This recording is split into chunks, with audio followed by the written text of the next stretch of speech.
So, Sivita, now this slide, in this session we will discuss about this exterior and interior opposite angles. Exterior and interior opposite angles. Okay, students.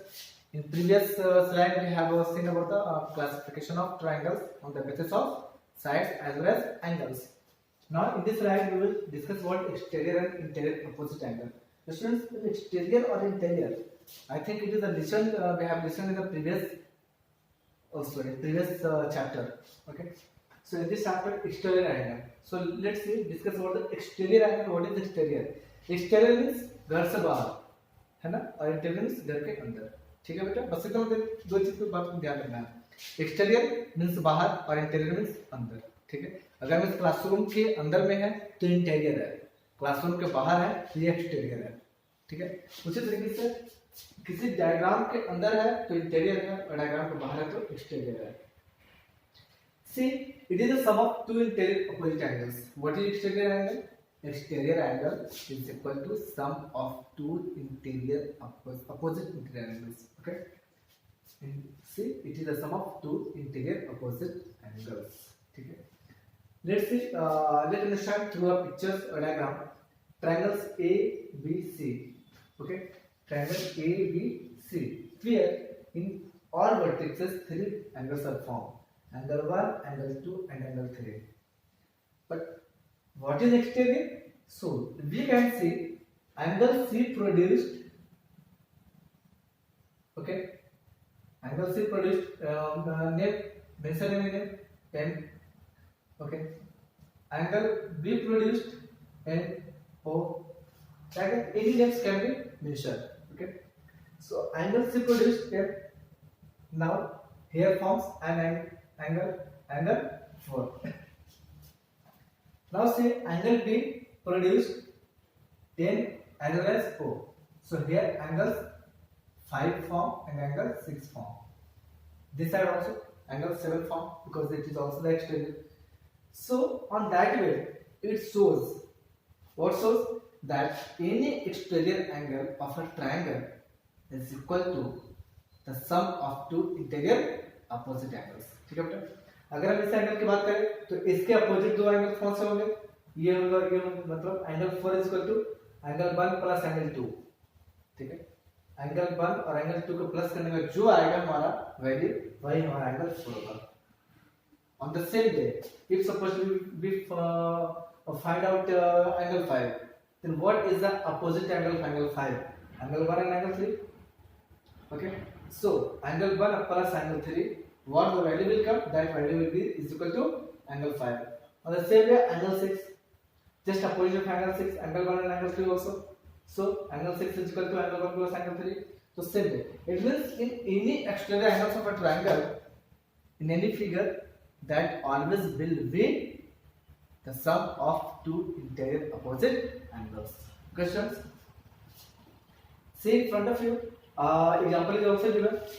Triangle PQR produced M, okay, where angle X has to be found out.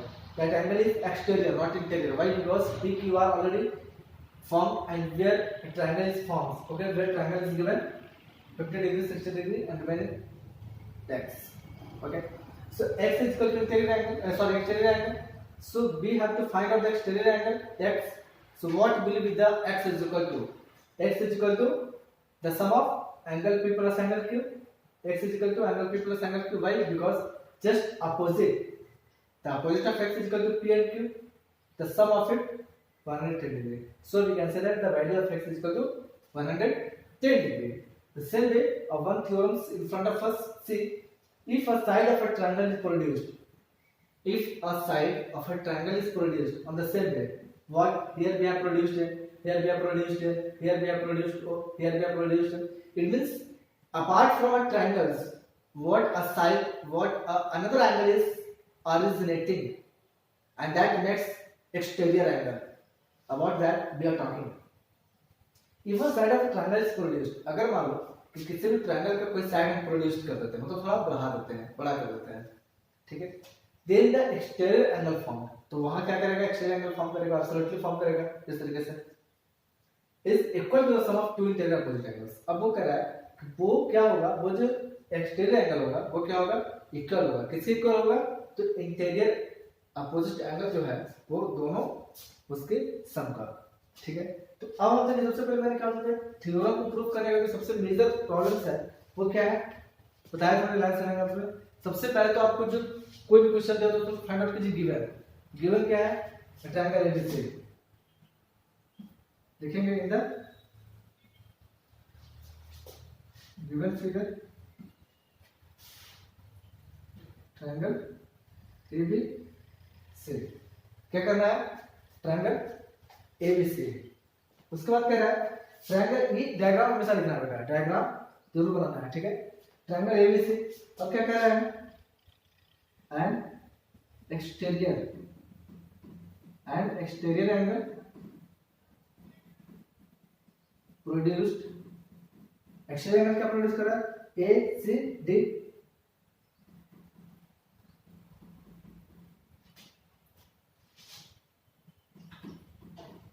Angle A C D where on BC पे produce कर रहा है,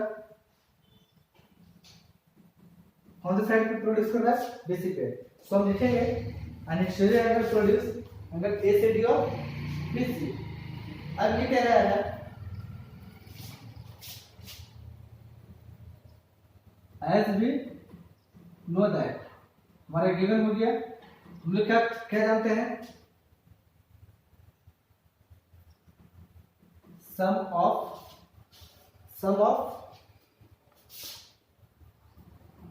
angles of a triangle is equal to is 180 degree. जानते हैं हम लोग। तो सम होता है वो क्या होता है किसी भी ट्रायंगल का? 180 डिग्री होता है।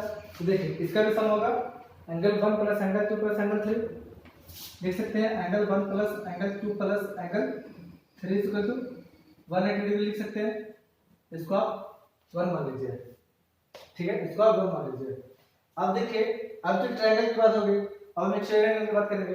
तो क्या हम exterior angle 3 plus angle 4 angle 3 plus angle 4 is equal to 180 degree लिख सकते हैं या नहीं लिख सकते हैं? और अगर लिख सकते हो तो क्यों लिख सकते हैं? कौन सी प्रॉपर्टी लग रही है यहाँ पे? लीनियर पेयर लग रहा है। लीनियर पेयर, लीनियर पेयर क्या प्रॉपर्टी क्या थी? याद है किसी को? आप एक बार प्रीवियस सेशन का देखिए लीनियर पेयर क्या होता है। ठीक है, उस लीनियर पेयर को देखिएगा तो समझ में आ जाएगा। तो लीनियर पेयर इसको भी क्या होता है? 180 डिग्री। तो अब कह रहा है, अब हमारा क्या है? There are two equation forms, okay, from equation first and second, from first and second, what will happen? Angle 1 plus angle 2 plus angle 3, or getting my point? Angle 3 is equal to angle 3 plus angle 4। देख सकते हैं या नहीं देख सकते हैं? देखिए तो क्या रखना बेटा कि अगर किसी ट्रायंगल का सम 180 डिग्री है तो ये एंगल 3 प्लस एंगल 4 को तो हम लीनियर पेयर से 180 डिग्री कह ही सकते हैं।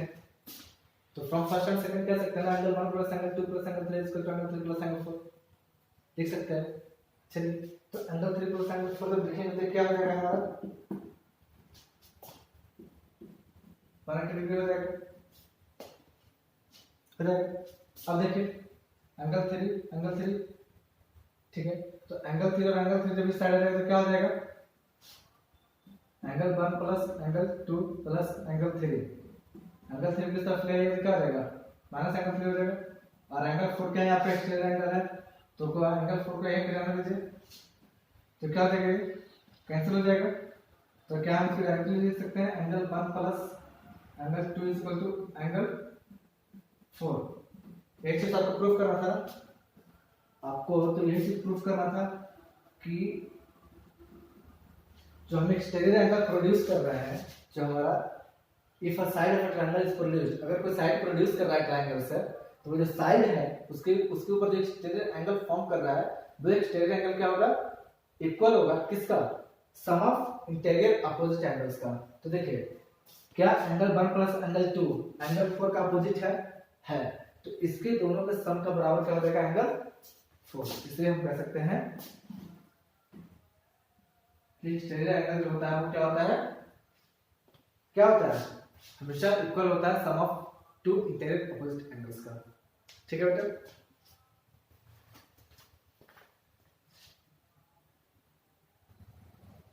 स्टूडेंट्स देखिए, now we will see the triangles inequality. This is Pythagoras theorem. In this slide, we will see triangles inequality. And in triangles inequality, do you know what is triangles inequality? In triangles inequality exist 2 points. Number first is that the sum of any two sides of a triangle, the sum of any two sides of a triangle is or will be greater than the third side. Greater than the third side. This means triangles का किसी भी दो sides का sum वो always greater होगा किससे, third side से। ठीक है। अब देखिए दूसरा पॉइंट क्या कह रहा है, the difference of any two sides. अब ट्रायंगल्स के किसी भी दो साइड्स का डिफरेंस वो हमेशा क्या होगा, लेस होगा तीसरे साइड से। ठीक है, बड़ा भी होगा तो तीसरे साइड से और छोटा भी होगा तो तीसरे साइड से। ठीक है, बस यही आपकी ट्रायंगल इनइक्वालिटी। जैसा देखिए कि एग्जांपल है, कोई ट्रायंगल है जिसका 1 सेंटीमीटर 1 सेंटीमीटर 1 सेंटीमीटर, ये 3 सेंटीमीटर क्या है, 1 और 1 का वो ट्रायंगल का मेजरमेंट है। ठीक है, अब इसमें ये चेक करना है कि इनइक्वालिटी है या नहीं, तो बिल्कुल चेक कीजिए। मैंने कहा किसी भी दो साइड्स को, तो किसी भी दो साइड को हम सम करेंगे तो 1 + 1 इक्वल टू क्या हो जाएगा, 2 सेंटीमीटर रहेगा, क्योंकि 2 सेंटीमीटर क्या है वो ग्रेटर है किससे, 1 सेंटीमीटर से, है ना। और अगर हम इसका डिफरेंस निकालते तो 1 - 1 0 हो जाएगा, क्योंकि लेस हो जाएगा तीसरे साइड से। तो ये क्या है, ट्रायंगल इनइक्वालिटी फॉर्म कर रहा है।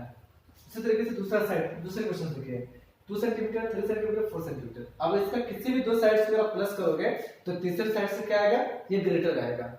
Okay, any two sides you will plus, then after you will observe it will be the greater of the third side.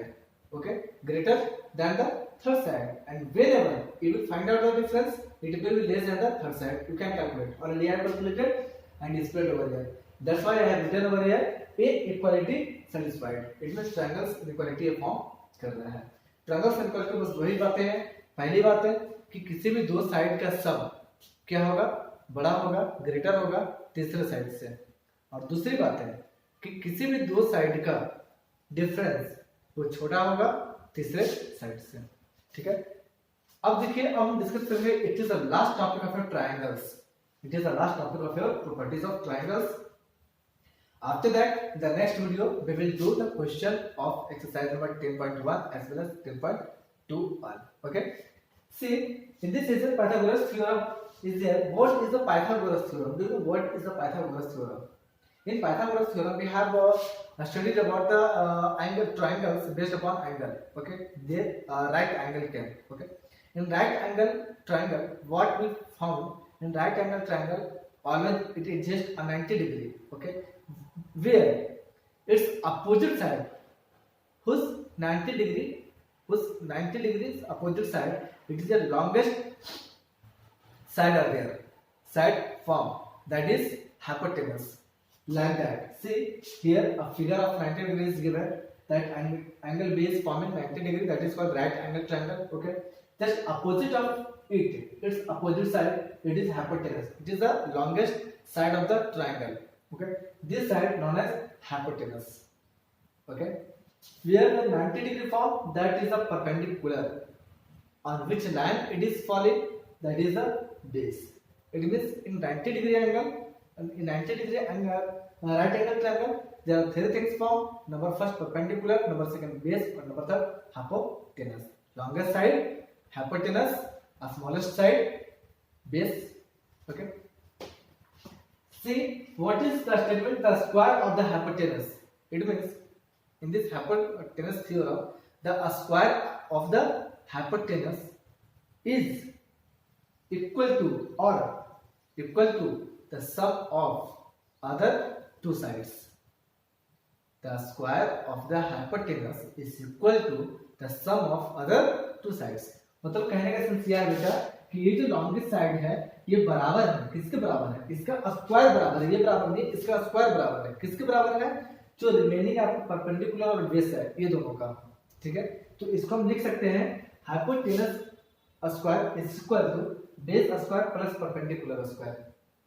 ठीक है, अब देखिए हाइपोटेनस क्या था, कौन सा साइड है, एसी, तो हमने एसी का स्क्वायर लिखा है इसको शॉर्ट फॉर्म में, हाइपोटेनस की जगह पर हम ऐसे लिख सकते हैं क्योंकि लॉन्गेस्ट साइड हमारा यही है, तो AC square is equal to base का साइड क्या है BC, BC square plus perpendicular का स्क्वायर, परपेंडिकुलर क्या है AB, सो दैट AB का स्क्वायर। यही है आपका पाइथागोरस थ्योरम। ठीक है, पाइथागोरस थ्योरम कुछ नहीं है, पाइथागोरस थ्योरम बस ये कहता है कि इसका जो लॉन्गेस्ट साइड है जिसको हाइपोटेनस कहते हैं, वो हाइपोटेनस का स्क्वायर जो है वो इक्वल होगा अदर रिमेनिंग टू साइड्स का, इट मींस बेस का और परपेंडिकुलर का सम का। ठीक है बेटा, देखिए कन्वर्स ऑफ पाइथागोरस, कन्वर्स मतलब क्या होता है, जस्ट अपोजिट। ठीक है, तो कन्वर्स ऑफ पाइथागोरस थ्योरम क्या है, let's say if the square of one side of a triangle, कह रहा है if the square of one side of a triangle, it means किसी भी ट्रायंगल का, किसी भी ट्रायंगल मतलब where the hypotenuse is forming 90 degrees forming, it means right angle triangle. So the square of the one side of a triangle, it means किसी भी triangle का किसी भी साइड्स को अगर हम क्या करते हैं उसको स्क्वायर करते हैं, is equal to the sum of the other square of the other two sides। तो ये क्या है, other two sides के लिए इक्वल होगा, then the triangle is called right angle। ठीक है, मेरी बात समझ आ रही है, कह रहा है the square of one side of a triangle, triangle का एक साइड को जब आप स्क्वायर करोगे तो is equal to the sum of the square other two sides, तो ये बराबर होगा अगले दो साइड्स के। ठीक है, उससे हम क्या कहेंगे, नहीं ये राइट एंगल ट्रायंगल फॉर्म कर रहा है। अब कह रहा है पाइथागोरियन ट्रिपलेट, पाइथागोरियन ट्रिपलेट क्या है, पाइथागोरियन ट्रिपलेट है क्या बेटा, ये सिर्फ पाइथागोरियन ट्रिपलेट एक वैसा डिजिट है, एक वैसा नंबर है, एक वैसा पॉजिटिव इंटीजर है जो इस फॉर्मूला को एग्जिस्ट करता है। ठीक है, इस फॉर्मूला को एग्जिस्ट करता है, मतलब एक वैसी मेजरमेंट जो इस फॉर्मूला को सेटिस्फाइड करता है, वैसे हम पाइथागोरियन ट्रिपलेट कहते हैं। क्या कहते हैं, पाइथागोरियन ट्रिपलेट कहते हैं। और यहाँ पे जब आप फॉर्मूला पे जब किसी भी नंबर को कैलकुलेट करके देखोगे तो जैसे आप सॉल्यूशन करोगे, प्रॉब्लम सॉल्व करोगे तो आप क्लियर हो जाएगा पाइथागोरियन ट्रिपलेट क्या है। ठीक है, जहां भी तीन डिजिट सेटिस्फाई करता है कि हाइपोटेनस का square is equal to base का स्क्वायर प्लस perpendicular का square, in such conditions we can say that number is Pythagorean triplet। Okay students, this is all about the properties of triangles। Today's right now it is over about the properties of triangles। Now we will do the next session about the question answer। Okay, exercise number 10.1 and 10.2। and students, it is humble request to everyone, note down, mention all the topics in your notes copy, watch the videos properly, understand the topics very carefully, and if you understand at once, I assure you it will not need to recap again at the time of examination। Okay students, so in the next session we will try to do exercise number 10.1 and 10.2 by yourself on the basis of all topics what we discussed। Okay, each and every topics we have discussed, so all questions answers given on the basis upon that, and if you are not getting problems, you can solve, you can see your examples question also, and if apart from it you are getting problem, then you just ask to me, I will definitely solve, otherwise in the next session definitely I will explain the exercise number 10.1 as well as 10.2। till that, take care of yourself, bye bye, thank you।